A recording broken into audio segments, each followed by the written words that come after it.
Good morning. आज हम लोग C M A inter paper law and ethics में इंडियन कॉन्ट्रैक्ट एक्ट 1872 पढ़ेंगे। बस मैं स्टार्ट करने से पहले ये बता दिया हूँ कि एग्ज़ाम एकदम क्लोज है, एकदम आने वाला है महीना भर के अंदर। सिर्फ पॉजिटिव सोचिएगा, नेगेटिव सोचना नहीं है। सिर्फ पॉजिटिव थॉट्स पे फोकस करना है। नेगेटिव थॉट्स आए तो भी उसको पॉजिटिव में कन्वर्ट कर लेना है और अपने ऊपर बिलीव रखिएगा, आप एकदम पास कर जाएंगे। अपने ऊपर हमेशा भरोसा रखिए कि हम कर सकते हैं। बस यही बोलना है कि I can do means I can do. अपने ऊपर भरोसा रखिएगा, एकदम पास कर जाएंगे। मैं क्लास डायरेक्टली स्टार्ट कर रहा हूँ। इंडियन कॉन्ट्रैक्ट एक्ट 1872, ये एक्ट एप्लीकेबल हुआ 1 सितंबर 1872 में। मैं पूरा चैप्टर को आपको समझाऊंगा और आपको समझने में फोकस करना है, रट्टा नहीं मारना, एकदम समझना है। अब सिर्फ समझने का टाइम है, एकदम लोग को रटना नहीं है कभी भी, सिर्फ समझिए, ठीक है। ये एक्ट आया था 1 सितंबर 1872 को। कॉन्ट्रैक्ट का मीनिंग समझा रहा हूँ, देखिए। Contract means an agreement enforceable by law. मतलब कॉन्ट्रैक्ट में दो चीज़ होना चाहिए, एक तो एग्रीमेंट होना चाहिए और वह एग्रीमेंट प्लस लीगल ऑब्लिगेशन होना चाहिए। कॉन्ट्रैक्ट मतलब क्या? एक एग्रीमेंट होगा और वह एग्रीमेंट लीगली बाउंड होना चाहिए। सीधा सा मतलब कॉन्ट्रैक्ट का सीधा सा मीनिंग यही है कि एक एग्रीमेंट होगा और वह एग्रीमेंट लीगली बाउंड होगा। समझे? An agreement plus legal bounding, दो वर्ड कवर है कॉन्ट्रैक्ट मतलब। एग्जाम्पल समझ लीजिए, सपोज मैंने बैंक से एक लोन लिया, ठीक है। तो मेरा और बैंक के बीच एक एग्रीमेंट बना, ठीक है। अब जब एग्रीमेंट बना, सपोज मैं बैंक का पैसा नहीं दूंगा तो मेरी लीगल लाइबिलिटी आ जाएगी, लीगल बाउंड हूँ मैं पैसा बैंक का देने के लिए। तो यहाँ पर क्या हो गया, जब बैंक से मैं लोन ले रहा हूँ तो एग्रीमेंट भी है plus legal obligations, legal bounding भी है मेरा लोन का पेमेंट के रिगार्ड में, ठीक है। आगे थोड़ा सा एक चीज़ देखिए, एग्रीमेंट का मीनिंग क्या है, एग्रीमेंट का कैरेक्टरिस्टिक समझ जाइए, आप मीनिंग समझ जाएंगे। Agreement means two or more parties make agreement. Agreement में क्या होगा, दो और दो से ज़्यादा पार्टी एग्रीमेंट बनाएगा plus both parties agree on the same thing in the same manner. मतलब दो और दो से ज़्यादा पार्टी एग्रीमेंट बनाता है और दोनों पार्टी सेम थिंग के रिगार्ड में एग्री होता है। एग्जाम्पल देखिए, एग्जाम्पल भी समझाऊंगा। और एग्रीमेंट का एक फॉर्मूला मैंने लिखा है, प्रॉमिस प्लस कंसिडरेशंस। कंसिडरेशंस होना चाहिए, नहीं तो कॉन्ट्रैक्ट वैलिड नहीं है, ठीक है। तो प्रॉमिस में क्या होगा, ऑफर प्लस एक्सेप्टेंस होगा। Offer when accepted become a promise. मैं एक एग्जाम्पल ले रहा हूं, आप अच्छा से समझिए। मैं एक बैंक से लोन लेता हूं, ठीक है। तो मैं जब बैंक से लोन लेता हूं तो बैंक सपोज मुझे 6% के रेट ऑफ इंटरेस्ट पे लोन देता है। तो बैंक ने मुझे ऑफर किया कि आप 6% रेट ऑफ इंटरेस्ट पे लोन ले लीजिए। तो मैंने उस ऑफर को एक्सेप्ट कर लिया, ठीक है। जैसे मैं इस ऑफर को एक्सेप्ट किया तो क्या हो गया, बैंक ने मुझे लोन दे दिया। अब जो लोन मैंने ले लिया उसकी मेरी क्या हो गई, लीगल लाइबिलिटी आ गई लोन को रीपे करने की। तो चीज़ ऐसा समझिए, कॉन्ट्रैक्ट में सारा चीज कवर हो गया। कॉन्ट्रैक्ट मतलब an agreement plus legal obligations, और एग्रीमेंट में क्या कवर हो जाता है, offer plus acceptance plus consideration. ये तीन चीज मिला देंगे तो एक एग्रीमेंट हो जाएगा। तो सिर्फ आपको इतना याद रखना है, कॉन्ट्रैक्ट का सीधा सा मीनिंग है एग्रीमेंट होना चाहिए और उस एग्रीमेंट की लीगल ऑब्लिगेशंस या लीगल बाइंडिंग होनी चाहिए। बस आगे नेक्स्ट चीज पे मैं आपको समझा रहा हूं। देखिए नेक्स्ट क्वेश्चन है, essential element of a valid contract, ठीक है। Essential element of a valid contract, ठीक है।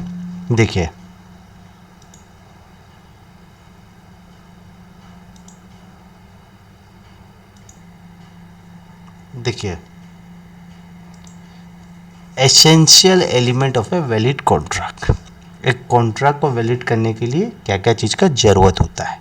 सबसे पहला ऑफर एंड एक्सेप्टेंस। क्या है डिटेल में पढ़ाऊंगा, आगे समझ लीजिए क्या क्या पॉइंट है इसमें। Offer and acceptance, lawful considerations, free consent, lawful object and legal relationship and not declare void. मतलब इलीगल नहीं होना चाहिए, ठीक है।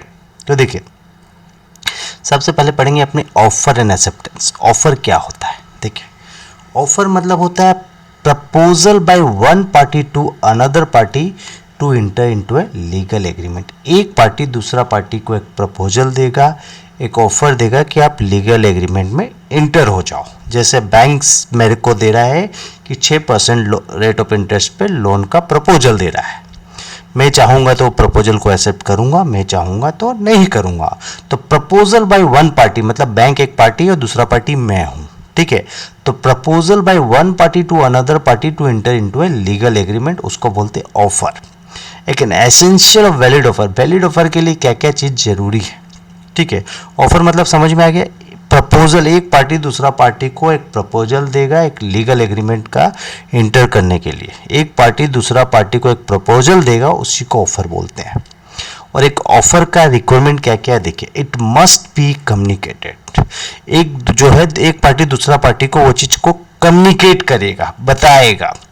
It must be certain, definite and not वैक्यू।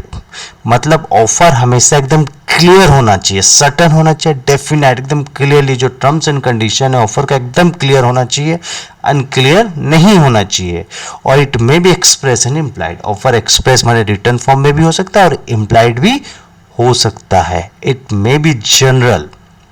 General मतलब ऑफर पूरा सब पब्लिक के लिए भी हो सकता है और स्पेसिफिक आदमी को भी हम ऑफर दे सकते हैं। तो ऑफर में भी जनरल और स्पेसिफिक, डिटेल में बताऊंगा जनरल स्पेसिफिक क्या होता है। और इट मे बी कंडीशनल और अनकंडीशनल। ऑफर कंडीशन का भी हो सकता है, कंडीशन दे के भी हम एक ऑफर दे सकते हैं, विदाउट कंडीशन दे के भी हम ऑफर दे सकते हैं, ठीक है। ऑफर मतलब सिंपल सा मीनिंग एक प्रपोजल, एक पार्टी दूसरा पार्टी को एक प्रपोजल देता है, ठीक है, एक लीगल एग्रीमेंट में इंटर करने को, उसी को बोलते हैं ऑफर, ठीक है। अब देखिए टाइप ऑफ ऑफर आप समझिए, ये एक ऑफर का एक एसेंशियल माने रिक्वायरमेंट है। ऑफर को आपको कम्युनिकेट करना पड़ेगा। ऑफर एक डेफिनाइट होगा, स्पेसिफिक होगा। ऑफर एक्सप्रेस में भी दे सकते हैं, इम्प्लाइड में भी दे सकते हैं। और ऑफर सबको दिया जा सकता है, स्पेसिफिक पर्सन को भी दिया सकता है। ऑफर कंडीशनल का भी हो सकता है, विदाउट कंडीशन भी हो सकता है। It may be conditional. Offer conditional ही होना चाहिए जनरली। अब देखिए टाइप्स ऑफ ऑफर में आपको समझ में आएगा कहानी। जनरल ऑफर क्या होता है, स्पेसिफिक ऑफर क्या होता है। ऑफर टू पब्लिक, पूरा सबको एक ऑफर दे दिया गया है कि ये सारा पब्लिक के लिए है। Offer to public and can be accepted by anyone, कोई भी एक्सेप्ट कर सकता है। Acceptance need not be communicated, acceptance communicate करने का दरकार नहीं है। एग्जाम्पल देखिए, सपोज मेरा बच्चा खो गया मेला में, मैं एक ऑफर दिया कि मेरा बच्चा को मेला से जो भी खोज के लाएगा मैं उसको 10,000 रुपये दूंगा। तो ये ऑफर टू पब्लिक, ये पब्लिक के लिए था ऑफर। कोई भी मेरा बच्चा को खोज के लाएगा तो मैं उसे 10,000 रुपया दूंगा।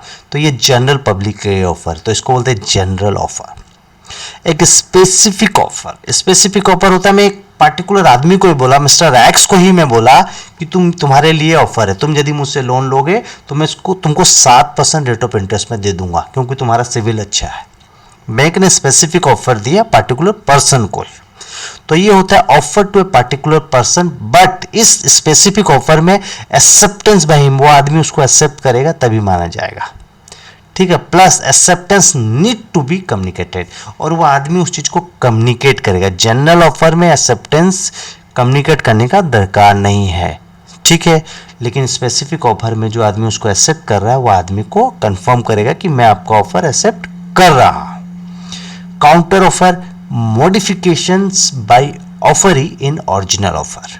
ओरिजिनल ऑफर में कुछ मॉडिफिकेशंस कर दिया, जैसे मैंने आपको 6% रेट ऑफ इंटरेस्ट में ऑफर दिया बैंक में, जो बैंक को मैंने आपको ऑफर दिया तो आपने कहा कि मैं 6% में नहीं लूंगा, 5.95 में लूंगा, कुछ मॉडिफाई कर दिया, मैं एग्री हो गया। तो उसी को बोलते हैं काउंटर ऑफर, कि आपने काउंटर करके उसको थोड़ा सा मॉडिफाई कर लिया। Counter means modifications of offer. Cross offer, similar offer made between the parties without knowing it.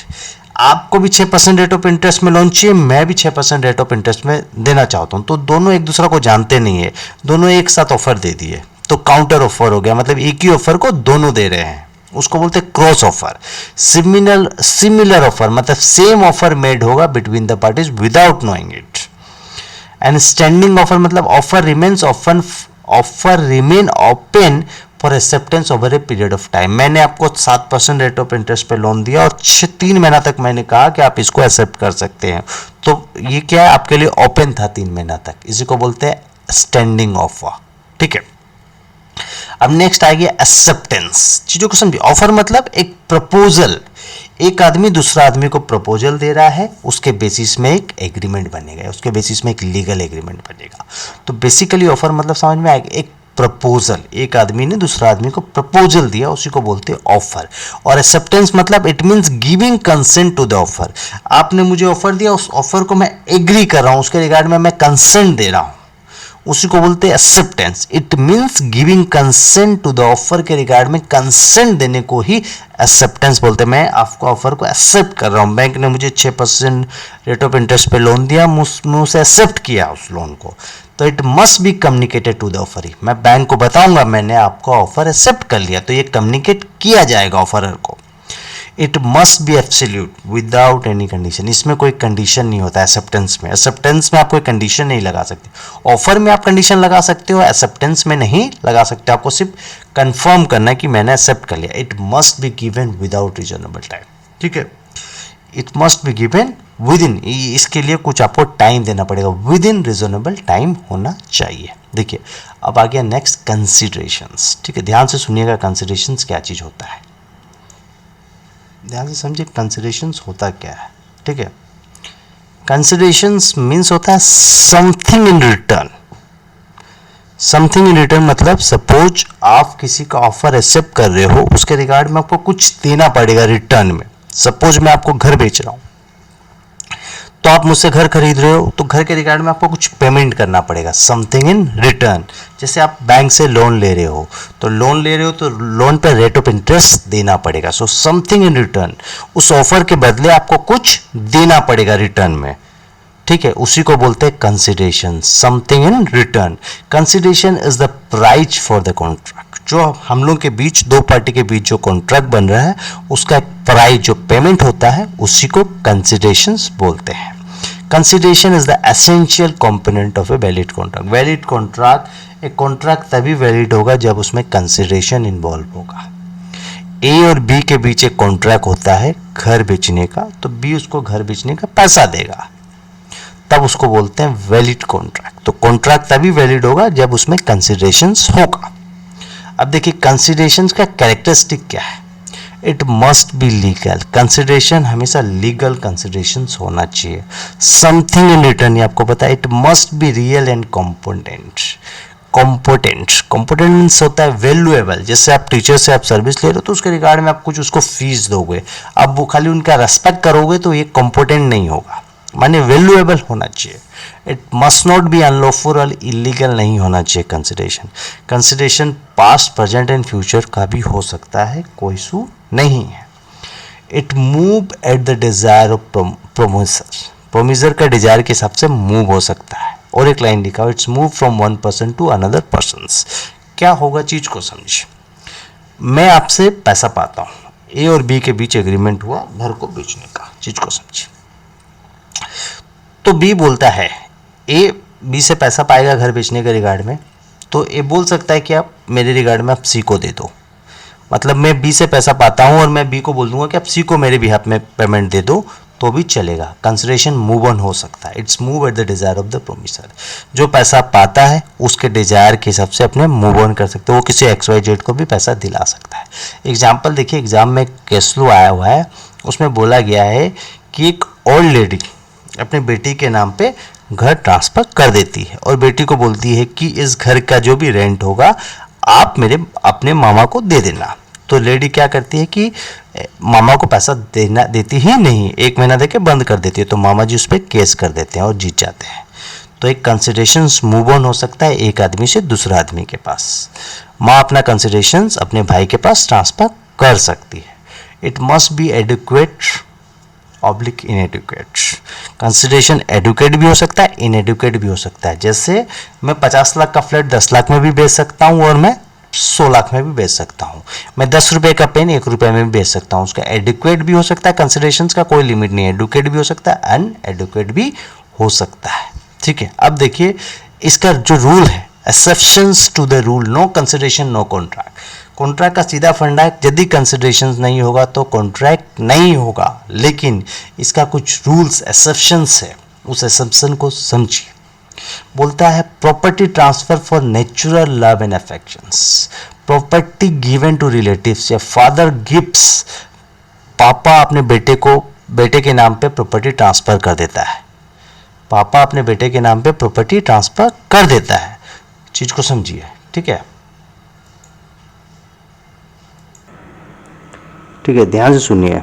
क्या होता है कि property transfer for natural love and affections, मतलब फादर अपने सन को प्रॉपर्टी ट्रांसफर कर देता है, प्रॉपर्टी ट्रांसफर एग्रीमेंट बना के, तो ये कॉन्ट्रैक्ट वैलिड है विदाउट कंसिडरेशंस को, क्योंकि एक्सेप्शंस मिला हुआ है इसको। ये 4 पॉइंट है जहां एक्सेप्शंस मिला हुआ है, उस केस में कॉन्ट्रैक्ट वैलिड है, ठीक है। कंप्लीटेड गिफ्ट, यदि गिफ्ट गिवन थ्रू गिफ्ट के थ्रू यदि आप गिफ्ट देते हैं किसी को गिफ्टेड के थ्रू, तो भी कंसिडरेशन इन्वॉल्व नहीं है, तभी भी कॉन्ट्रैक्ट वैलिड है। Payment of voluntary service, voluntary service मतलब चीज को समझिए। सपोज रोड में जो है मदारी बंदर का डांस दिखा रहा है, मुझे उसका सर्विस अच्छा लगा, मैं उसे 100 रुपया दे दिया, मैं उसका सर्विस देख के, तो वॉलंटरी सर्विस के रिगार्ड में आप यदि कुछ देते हो तो वो भी वैलिड है। बेलमेंट मतलब अपने फ्रेंड्स को नोट्स वगैरह दे दिए तो भी वह कॉन्ट्रैक्ट वैलिड है। अब आ गया नेक्स्ट पॉइंट, देखते हैं doctrine of privity of contract, means parties of the contract can sue to each other but third party can not sue। मतलब कॉन्ट्रैक्ट के बीच में जो दो पार्टी है वो एक दूसरा के अगेंस्ट सू कर सकते हैं, लेकिन थर्ड पार्टी नहीं कर सकते। लेकिन यदि third party beneficiary interest hold करेगा तब वह कर सकता है, ठीक है। अब देखिए माइनर कॉन्ट्रैक्ट, ये बहुत जरूरी है, ठीक है। A person who has completed the age of 18 years is a major and otherwise he will be treated as minors। मतलब जिसका 18 साल उम्र हो गया उसको मेजर मान लेंगे, उससे कम वाला को क्या मानेंगे, माइनर मान लेंगे। मतलब 18 साल से जो कम उम्र का होगा, 16 साल 17 साल, उसको माइनर मान लिया जाएगा, ठीक है। देखिए क्वेश्चन में बोला है, एक चीज को समझिएगा इसका पॉइंट सब, all agreement of minor is void from the beginning. Minor के साथ जो भी एग्रीमेंट बनेगा वो वॉइड ही माना जाएगा, इलीगल ही माना जाएगा स्टार्टिंग से ही। Minor is never personally liable, minor कभी भी पर्सनली लायबल नहीं है। मतलब ये समझ में आ गया कि माइनर का सारा एग्रीमेंट वॉइड होता है और माइनर कभी भी पर्सनली लायबल नहीं है। अब ये पॉइंट बहुत इंपॉर्टेंट है, minus property is liable for necessaries. Minor का प्रॉपर्टी लाइबल है कहां तक, नेसेसरी आइटम के लिए। नेसेसरी आइटम मतलब फूड, क्लोथिंग, एजुकेशन, ठीक है। Necessary recover from minor property, यदि नेसेसरी कुछ होगा तो उसको माइनर का प्रॉपर्टी बेच के रिकवर किया जाएगा। एग्जाम्पल, माइनर ने एजुकेशन लोन ले लिया अपने पढ़ने के लिए, अब माइनर का यदि एजुकेशन लोन का यदि माइनर माने पैसा नहीं देता है तो माइनर का प्रॉपर्टी बेच के एजुकेशन का लोन का पैसा लिया जाता है, क्योंकि एजुकेशन एक नेसेसरी आइटम है। तो education loan recover from minor property. तो minor property is liable for necessaries, necessary मतलब फूड, क्लोथिंग, एजुकेशन एटसेट्रा, जो नेसेसरी आइटम है, ठीक है। माइनर प्रॉपर्टी किस चीज के लिए लायबल है, सिर्फ नेसेसरी के लिए लायबल है। Minor can never be declare insolvent, minor को कभी भी इंसॉल्वेंट डिक्लेयर नहीं किया जा सकता। और minor can become beneficiary, minor को बेनिफिशियरी बना सकते हैं लेकिन पार्टनर नहीं बना सकते। याद रखिए, can not become partner of the firm, ठीक है। अब नेक्स्ट टॉपिक में आ रहे हैं, देखिए नेक्स्ट टॉपिक बोलता है लुनेटिक्स। लुनेटिक्स मतलब अनसाउंड माइंड, और अनसाउंड माइंड के साथ यदि कोई एग्रीमेंट कॉन्ट्रैक्ट होता है वो इनवैलिड है। सेम ट्रीटमेंट एज माइनर, क्योंकि माइनर के साथ जो कॉन्ट्रैक्ट होता है वो इनवैलिड है, इसलिए लुनेटिक्स के साथ भी इनवैलिड होगा। फ्री कंसेंट, फ्री कंसेंट मतलब consent given by all the parties of the contract out of their free will without any fear, force, threat and compulsion. मतलब एक कॉन्ट्रैक्ट में जितना पार्टी होगा वो अपना इच्छा से बोलेगा कि हम कॉन्ट्रैक्ट में इंटर करना चाहते हैं, मेरे को कोई धमकाया नहीं है, कोई डराया नहीं है, कोई थ्रेट नहीं दिया, कोई फियर नहीं दिया। तो फ्री कंसेंट होना चाहिए कॉन्ट्रैक्ट को वैलिड करने के लिए। पार्टी अपना मन से, अपना विल से कंसेंट देगा। समझ में आया? तो उसे बोलते free consent. Consent given by all the parties of the contract out of their free will without any fear, force, threat and compulsion. अब देखिए, consent is said to be free when it is not caused by. एक consent को free तभी बोला जाएगा जब वो इस रीजन से कॉज नहीं होगा। क्या क्या रीजन है देखिए। कोर्शन, कोर्शन मतलब होता है कमिटिंग और थ्रेटिंग टू कमिट, मतलब मार देंगे या आपको धमकाएंगे कि हम मार देंगे, या अनलॉफुल डिटेनिंग और threatening to detain any property, आपका प्रॉपर्टी में अनलॉफुल तरीका से ले लिया हूं या धमका के ले लिया हूं। यदि आपको धमका के कोई कॉन्ट्रैक्ट बनाता है तो उसको फ्री कंसेंट नहीं माना जाता है।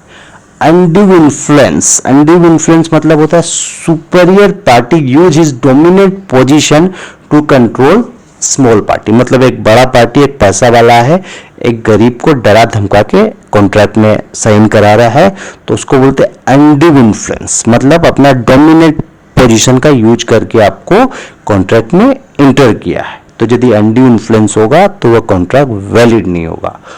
Fraud, intention to deceive, fraud मतलब होता है कि इंटेंशनली उसने बदमाशी की है। फॉल्स रिप्रेजेंटेशन विथ इंटेंशन, मतलब फॉल्स रिप्रेजेंटेशन जानबूझ के बनाया है तो भी कॉन्ट्रैक्ट वैलिड नहीं होगा। और मिस रिप्रेजेंटेशन मतलब नो इंटेंशन टू फ्रॉड, मेरा फ्रॉड करने का कोई इंटेंशन नहीं था बट फ्रॉड हो गया।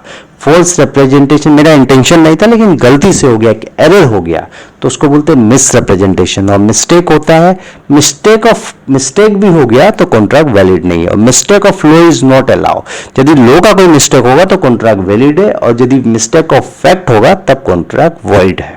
ठीक है, नेक्स्ट क्वेश्चन है silence does not amount to fraud. Silence को फ्रॉड नहीं मानते हैं। एग्जाम्पल, दो तो चीजें देखिए, दो केस है, दो एक्सेप्शंस दिया गया है, उस केस में चीज को समझिए अच्छा से। ठीक है, ध्यान से सुनिए, साइलेंस को फ्रॉड नहीं माना जाता है। ठीक है, silence does not amount to fraud, silence को फ्रॉड नहीं मानते। सिर्फ दो केस में साइलेंस फ्रॉड हो जाएगा। Where there is a duty to speak, जब आपकी जिम्मेदारी है बोलने की, आप नहीं बोलते हो। एग्जाम्पल समझिएगा, मैं बैंक मैनेजर हूं, मैं बैंक का कैशियर में बैठा हूं। ठीक है, एक आदमी आया, केस से पैसा उठाया और लेके चल गया, मैंने उसे कुछ बोला ही नहीं, मैं चुपचाप साइलेंट था, तो ये गलत हो जाएगा। मेरी जिम्मेदारी बनती है उस आदमी को रोकने की, उस आदमी को बोलने की आप पैसा नहीं ले सकते हो। तो where there is a duty to speak, जब जिम्मेदारी है बोलने की तब बोलना पड़ेगा, नहीं तो साइलेंस फ्रॉड मान लिया जाएगा। और दूसरा केस है where silence is equivalent to speech, silence speech के इक्विवेलेंट हो गया। मैं किसी लड़की को देखने गया और उसको घर वालों को बोला कि मैं इससे शादी करना चाहता हूँ, लड़की चुपचाप है, इक्विवेलेंट टू स्पीच। तब ये दो केस में यदि आप इस दो केस में साइलेंस फ्रॉड हो जाएगा, अदरवाइज साइलेंस को फ्रॉड नहीं मानते हैं। ठीक है, इंडियन कॉन्ट्रैक्ट एक्ट में this is enough. Thank you.